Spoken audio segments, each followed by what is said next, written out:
வணக்கம். மாலை முரசு செய்திகளை விரிவாக பார்ப்பதற்கு முன்பாக முதல் தலைப்புச் செய்திகளை பார்க்கலாம். சென்னை பெருநகர காவல் ஆணையர் அருணை மாற்றியது தேர்தல் ஆணையம். தமிழக டிஜிபி, தலைமை செயலாளர் உள்ளிட்டோர் மாற்றப்பட்ட நிலையில் சென்னை காவல் ஆணையரும் மாற்றம்.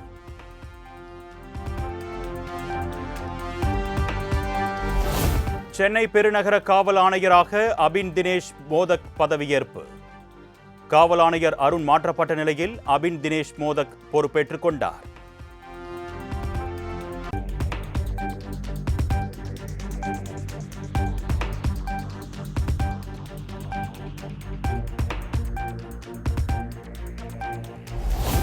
தமிழ்நாட்டில் சாதகமான அதிகாரிகளை நியமித்து தில்லுமுள்ளு செய்ய பாஜக முயற்சி. தோல்வி பயத்தில் அதிகாரிகளை பாஜக அரசு மாற்றியிருப்பதாக முதலமைச்சர் மு.க. ஸ்டாலின் காட்டம். தேர்தலை தோக்க பட்சத்துல தமிழ்நாட்டில் தங்களுக்கு சாதகமான அதிகாரிகள் நியமிச்சு தேர்தலில் தில்லுமுள்ளு பண்ணலாம்னு பாக்குறாங்க. எத்தனையோ தேர்தல்களை தமிழ்நாடு பார்த்திருக்கு. அமைதியான தேர்தலுக்கு தமிழ்நாடு தான் பெஸ்ட் எக்ஸாம்பிள். அப்படிப்பட்ட நம்ம மாநிலத்தில் முதல் முறையா தேர்தலை காரணம் காட்டி தலைமைச் செயலாளர் உள்ளிட்ட பல்வேறு அதிகாரிகளை இப்ப மாத்தி இருக்கிறாங்க. இவ்வளவு பயம் ஏன் அவங்களுக்கு?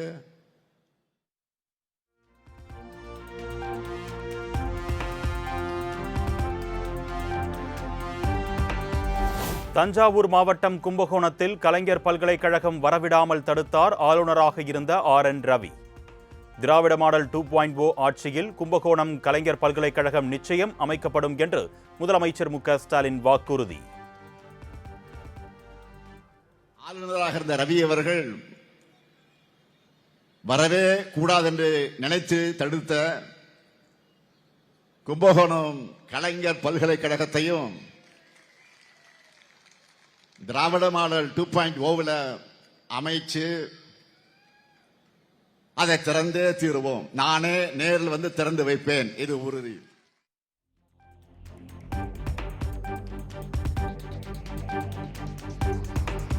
நெல்லுக்கான ஊக்கத்தொகையை வழங்கக்கூடாது என்ற மத்திய அரசை கண்டிப்பாரா எடப்பாடி பழனிசாமி? பச்சை துண்டு போட்டு விவசாயிகளுக்கு பச்சை துரோகம் செய்தவர் பழனிசாமி என்றும் முதலமைச்சர் மு.க. ஸ்டாலின் விமர்சனம். 4 ஆண்டு காலம் முதலமைச்சராக இருந்த போலி விவசாயி பழனிசாமி ஆட்சியில தமிழ்நாட்டுக்கு உணவளிக்கக்கூடிய வேளாண் பெருமக்களுக்கு மாநில அரசு வழங்குகிற நெல்லுக்கான ஊக்கத்தொகையை ₹1 கூட அவர் உயர்த்தி தரல. பச்சை துண்டை போட்டுக்கிட்டு பழனிசாமி விவசாயிகளுக்கு பண்ணதெல்லாம் பச்சை துரோகம் தான் பண்ணாரு.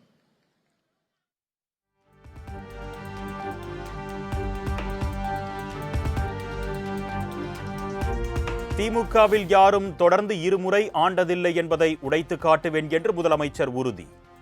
தொடர்ந்து 2வது முறையாக நிச்சயம் முதலமைச்சர் ஆவேன் என்றும் மு.க. ஸ்டாலின் நம்பிக்கை. மரணம் எல்லாருக்கும் ஏதோ ஒரு நாள் வரத்தான் போகுது. இந்த ஸ்டாலினுக்கும் வரும். ஆனா இந்த ஸ்டாலின் கொண்டு வந்த திட்டங்கள், அந்த திட்டங்களால் வாழ்வு பெற்ற நிச்சயம் என் நினைவில் வச்சுப்பாங்க. அது வாழும். அதை யாரும் அழிக்க முடியாது. நான் மண்ணுக்கு போகலாம், பழனிசாமி விருப்பப்படி நான் மண்ணுக்கு போகலாம். ஆனா நான் கொண்டு வந்த திட்டங்கள் என்றைக்கு தமிழ்நாட்டில் நிலைத்து நிற்கும்.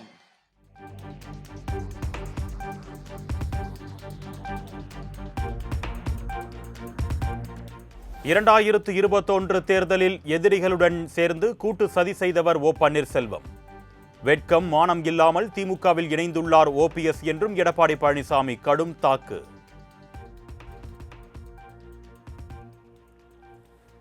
எதிரிகளோடு சேர்ந்து கூட்டு சதி செஞ்சாங்க. நாடா 2021 சட்டமன்ற பொது தேர்தல தென் மாவட்டத்தில் வேண்டும் என்ற திட்டமிட்டு சுற்றுப்பயணம் மேற்கொள்ளாம திமுகவுக்கு பி டீமா இருந்து முதலமைச்சர் பதவி கொடுத்த தன்னையே கட்சியை விட்டு நீக்கியவர் எடப்பாடி பழனிசாமி. ஸ்ரீவில்லிபுத்தூரில் பிரச்சாரம் மேற்கொண்ட சசிகலா பரபரப்பு குற்றச்சாட்டு. அந்த அளவுக்கு அவர் என்ன படிச்சிருக்கிறாரு, பாடா படிச்சிருக்கிறாரு.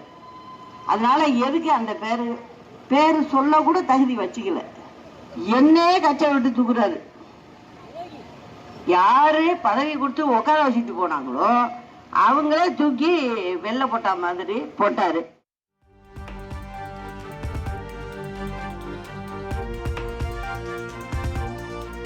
தான் யாருடைய பெயரையும் குறிப்பிட்டு பேசாத போது உதயநிதி ஸ்டாலினுக்கு ஏன் கோபம் வருகிறது? உதயநிதியின் ஒவ்வொரு பேச்சுக்கும் உரிய பதிலடி கொடுக்கப்படும் என்று எடப்பாடி பழனிசாமி ஆவேசம். வாழ்நாள் குடித்தவங்கெல்லாம் பஞ்சு டைலாக் பண்ணணும். வாழ்நாள் குடித்தவங்கெல்லாம் பஞ்சு டைலாக் பேசணும். உங்களுக்கு ஏன் கோவம் வருது? குற்றமுள்ள நெஞ்சு தானே குறுகுறுக்கும். நாம ஏதாவது பேர் சொன்னோமா?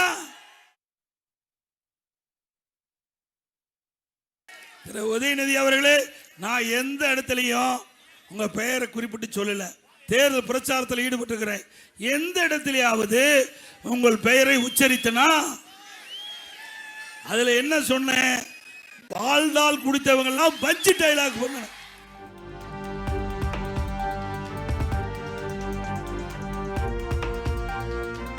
பாஜகவும் அதிமுகவும் இணைந்து மகளிர் உரிமை தொகை திட்டத்தை தடுத்து நிறுத்த சதி.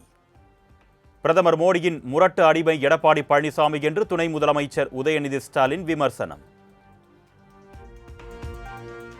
மகளிர் உரிமை தொகை திட்டம் போன சட்டமன்ற தேர்தல் பொழுது நாம சொன்ன வாக்குறுதி செய்ய முடியாதுன்னு சொன்னாங்க. நம்முடைய முதலமைச்சர் அவர்கள் கடந்த 3 வருஷமா 1,31,00,000 மகளிருக்கு மாசம் 1000 ரூபாய் உரிமை தொகை நம்முடைய முதலமைச்சர் வழங்கியிருக்கிறார். அந்த திட்டத்தை நிப்பாட்டணும்னு அதிமுகவும் பாஜகவும் முயற்சி பண்ணாங்க. தேர்தலை காரணம் காட்டி 3 மாசத்துக்கு நிப்பாட்ட முயற்சி செஞ்சாங்க. நீதிமன்றத்துக்கு போனாங்க.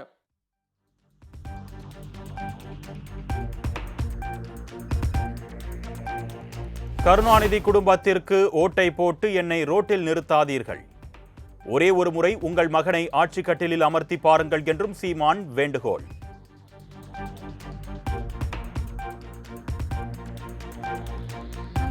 தமிழக வெற்றிக் கழக தலைவர் விஜய்க்கு அரசியல் அனுபவம் இல்லை. காரைக்குடியில் பிரச்சாரத்தின் போது விஜய் பேசாமல் சென்றது குறித்து காங்கிரஸ் மூத்த தலைவர் ப. சிதம்பரம் விமர்சனம்.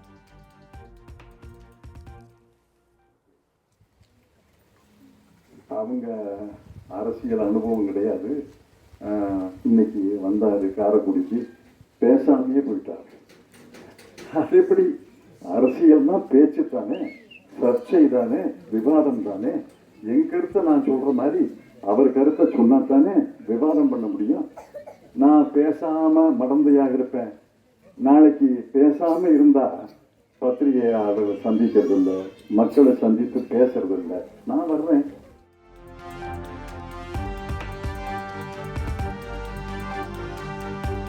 காரைக்குடியில் சைக்கிளில் சென்று கொண்டிருந்த போது தொண்டர்களின் நெருக்கடியால் தடுமாறிய தவிக தலைவர் விஜய். சைக்கிளில் இருந்து கீழே விழும் நிலைக்கு சென்றதால் மீண்டும் பரப்புரை வாகனத்தில் ஏறினார். நான் வர விசில் அடிக்க ரெடியா?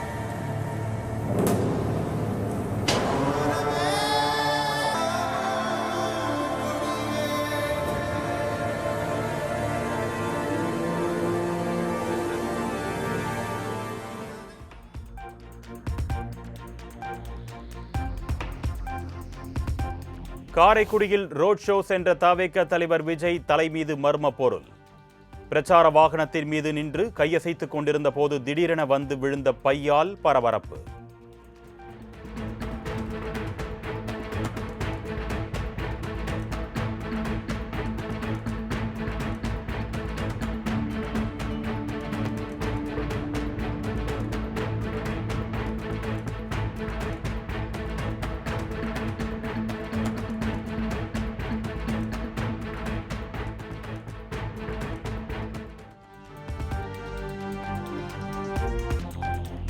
மதுரையில் இருந்து காரைக்குடி நோக்கி சென்ற விஜயின் வாகனத்தை பின்தொடர்ந்து சென்ற ரசிகர்கள்.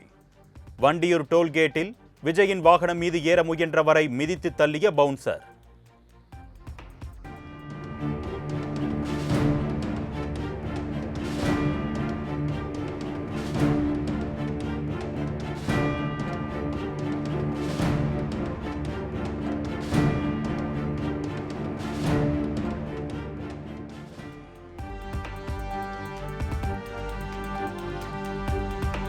புதிதாக கட்சி தொடங்கிய நடிகர் விஜய்க்கு ஓட்டு போட்டு வீணாக்காதீர்கள் என்று இளைஞர்களுக்கு இபிஎஸ் வேண்டுகோள்.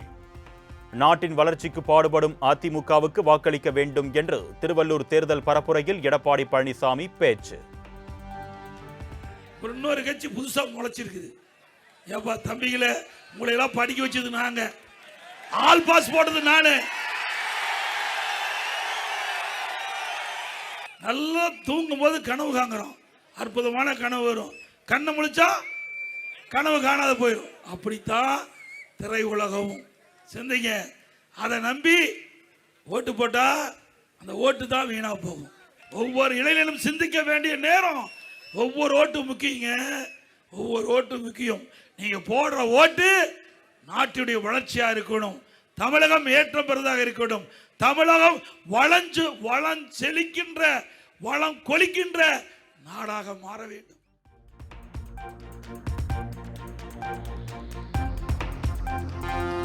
தமிழக மகளிர் காங்கிரஸ் தலைவி ஹசீனா சையத் கட்சியில் இருந்து அதிரடி நீக்கம்.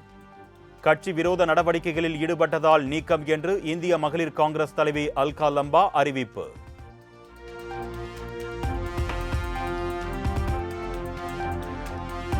மாம்பழம் சின்னத்தை முடக்க கோரி பாமக நிறுவனர் ராமதாஸ் தொடர்ந்த வழக்கை தள்ளுபடி செய்து உத்தரவிட்டது சென்னை உயர்நீதிமன்றம். வேட்பாளர் இறுதி பட்டியல் வெளியிடப்பட்டு சின்னங்கள் ஒதுக்கீடு செய்யப்பட்டுள்ளதால் இந்த வழக்கு செல்லத்தக்கதல்ல என்று தேர்தல் ஆணையம் வாதம்.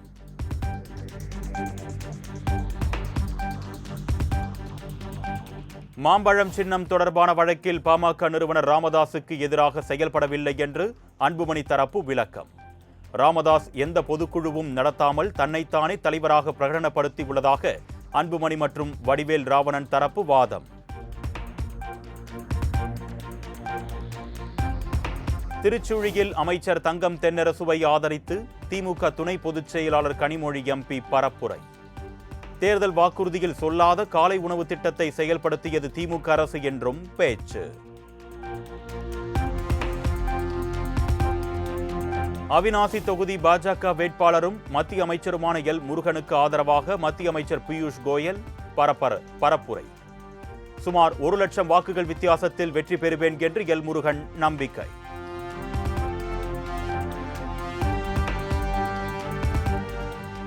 கோபிச்செட்டிப்பாளையத்தில் பிரபல துணிக்கடையில் வருமான வரித்துறை சோதனை. வரி ஏய்ப்பு தொடர்பான புகாரில் சோதனை நடத்தப்பட்டதாக தகவல்.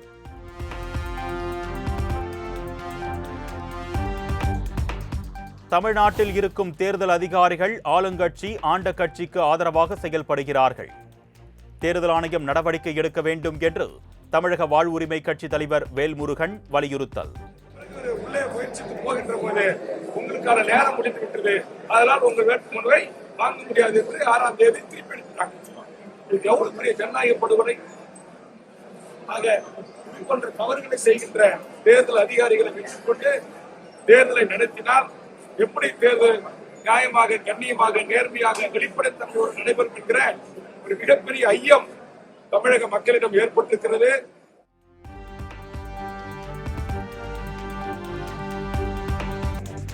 பெண்கள் இடஒதுக்கீடு விவகாரத்தில் மத்திய பாஜக அரசு அரசியல் செய்கிறது என்று காங்கிரஸ் கண்டனம். தொகுதி மறுவரையறை நடவடிக்கை அரசியலமைப்புக்கு முரணானது என்றும் குற்றச்சாட்டு.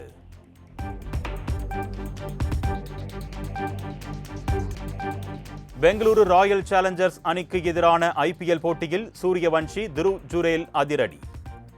ராஜஸ்தான் அணி 6 விக்கெட் வித்தியாசத்தில் வெற்றி பெற்று அசத்தல்.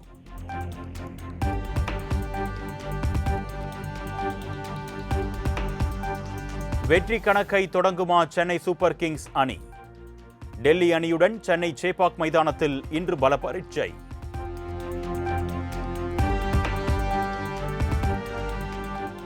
சீனாவின் நிங்போ நகரில் நடந்து வரும் 43வது ஆசிய பேட்மிண்டன் சாம்பியன்ஷிப் போட்டி. பெண்கள் ஒற்றையர் பிரிவின் 2வது சுற்றில் சீனாவின் வாங் ஷியிடம் இந்தியாவின் PV சிந்து தோல்வி.